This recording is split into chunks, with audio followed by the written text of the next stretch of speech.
In this exercise tutorial, I'm going to be showing you how to do calf raises on a step with an adducted foot.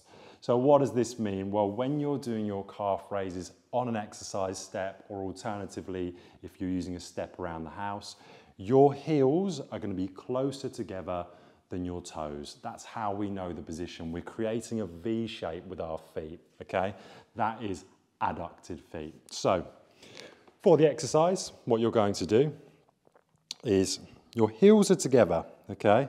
So now this is the prompt, so we've got that V shape going on.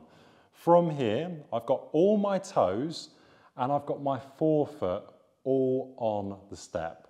What I don't have on the step is my midfoot or my heel. And what I'm going to do here, you'll notice I've got my hand on the wall just for balance. So I'm going to come up into my calf raise, squeezing my calves, and slowly back down to my start position until I start to feel my heels touch again. Back up, squeeze, and slowly back down. Now, you don't have to use a wall in front of you or a fixed object for balance. You cannot choose to use that. It would be a progression, it'd be a harder version. But if it's the first time doing this, maybe when you're doing it, just make sure that you've got that and progress accordingly. You can always have something in front of you if you need it and not use it as well. So that is how to do an adducted calf raise or heel raise on a step.